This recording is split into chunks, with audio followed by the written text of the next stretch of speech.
Hej djeco, danas imam jednu posebnu priču za vas. Upoznat ćete Luku, dječaka koji jednog dana pronađe čarobni kompas. Ali to nije običan kompas. On ne pokazuje prema sjeveru, nego prema stvarima koje su u životu najvažnije. Krenite s Lukom u pustolovinu punu iznenađenja, čarolije i važnih poruka koje će vam pokazati što je uistinu vrijedno.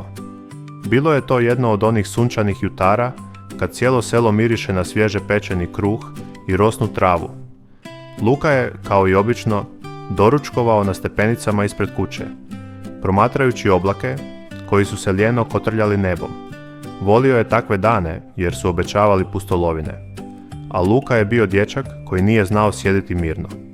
Dok je zagrizao posljednji komad kruha, kraj puta je ugledao nešto čudno. Bio je to stari putnik, pogrbljen pod teretom velikog kožnog ruksaka s kapom koja mu je gotovo prekrivala oči. Putnik je zastao ispred Luke, izvadio iz džepa malu, zlatnu kuticu i pružio je dječaku. Vidim da u očima nosiš žeđ za pustolovinom, rekao je tihim, ali jasnim glasom. Uzmi ovo. Luka je oprezno otvorio kuticu i unutra ugledao neobičan kompas. Umjesto uobičajenih oznaka, na njemu su bile ucrtane sitne slike. Planina, rijeka, drvo i nešto što je izgledalo poput vrata koja stoje nasred ničega. Kazaljka se lagano pomicala, ali ne prema sjeveru, nego prema slici planine. Što je ovo, Ted? Upitao je Luka.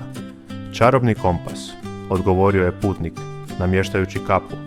Pokazat će ti put do onoga što ti je najpotrebnije. Ali oprez, kompas ponekad zna odvesti i tamo gdje moraš naučiti lekciju. Nije stigao postaviti još pitanja, jer se putnik okrenuo i nastavio hodati, nestavši iza prvog zavoja. Luka je gledao u kompas, srce mu je brže kucalo. Planina, pomislio je. Možda gore postoji nešto nevjerojatno. Brzo je spremio nekoliko stvari u torbu, bočicu vode, komad kruha, bilježnicu i olovku i krenuo putem kojim je kazaljka pokazivala. Put je prvo vodio kroz livadu punu cvijeća, a onda kroz sjenovitu šumu u kojoj su ptice pjevale kao da priređuju koncert samo za njega. Kompas se nije kolebao. Uvijek je pokazivao isti smjer.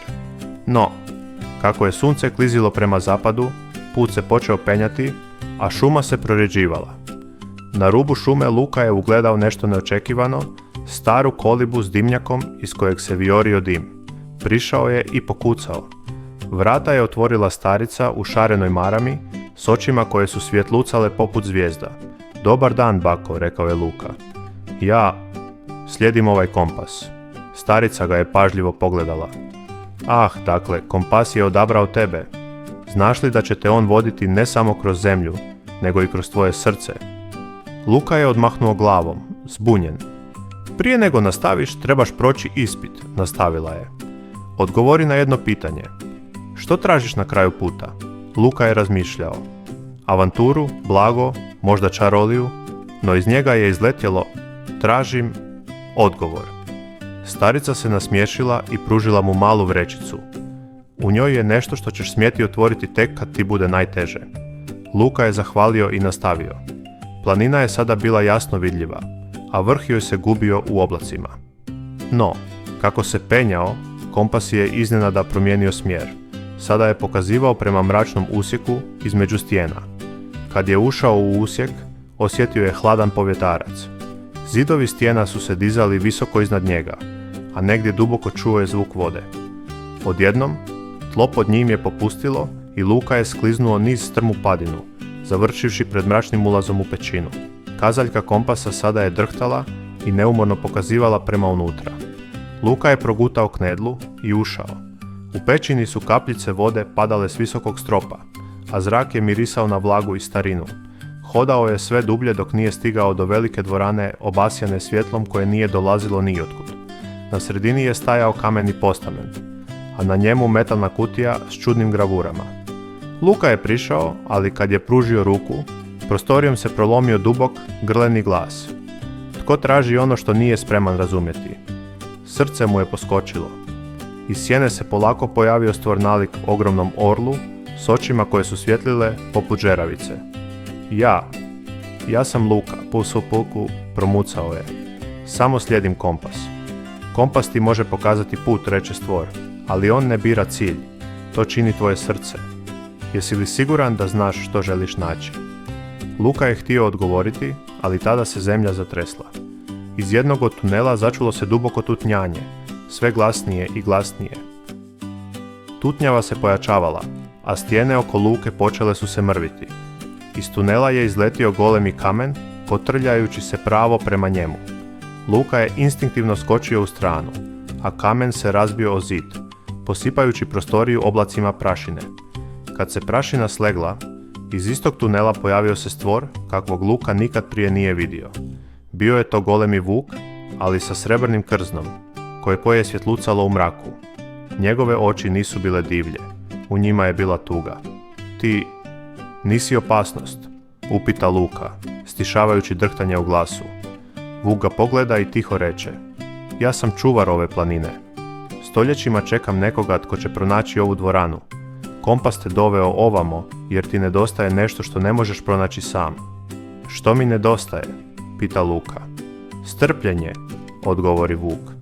I sposobnost da vidiš vrijednost u malim stvarima, a ne samo u velikim pustolovinama. Luka se zbunio. Ali ja želim avanturu.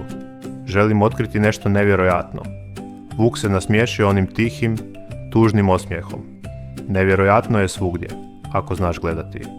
Ali dobro, možda ti ipak mogu dati ono zbog čega si došao.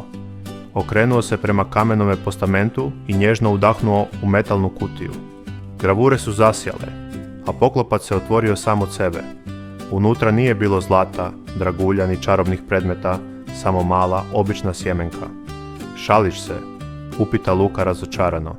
Ta sjemenka, kad je posadiš i brineš se o njoj, izrast će u stablo koje će te podsjećati da svaka velika stvar počinje nečim malim. To je tvoja pustolovina, reče Vuk, da naučiš čekati i cijeniti put jednako kao i cilj. Luka se sjetio starice i male vrećice koju mu je dala.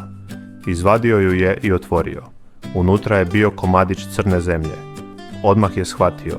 Zemlja je za sjemenku. Vuk je zadovoljno klimnuo. Sad znaš. Kazaljka kompasa počela je lagano treperiti i pokazivati prema izlazu iz pećine. Luka je zahvalio Vuku i krenuo slijediti svjetlucavi trag koji ga je izveo iz mračnog usjeka natrag na sunčevu svjetlost. Kad se vratio kući, Luka je odmah posadio sjemenku u mali vrt iza kuće. Svakog dana zalijevao ju je i pazio.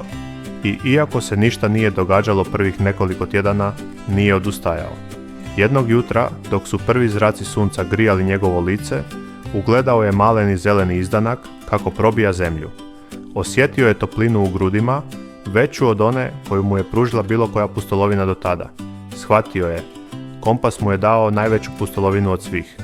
Onu u kojoj nije tražio čaroliju izvan sebe, nego je otkrivao čaroliju strpljenja, upornosti i male svakodnevne radosti. Luka je zatvorio oči, nasmiješio se i tiho rekao: hvala ti, čarobni kompase. Pouka priče. Najveće pustolovine često se ne skrivaju u dalekim krajevima, nego u malim stvarima kojima posvećujemo vrijeme, ljubav i strpljenje. I eto, draga djeco, tako je Luka naučio da najvažnije stvari u životu nisu uvijek one koje odmah vidimo. Ako vam se svidjela ova priča, ne zaboravite pritisnuti lajke i pretplatiti se na kanal Lukine pustolovine. Tako ćete uvijek biti spremni za nove uzbudljive pustolovine s Lukom. A sada, spremite se za sljedeću priču, jer prava čarolija tek počinje. Vidimo se uskoro.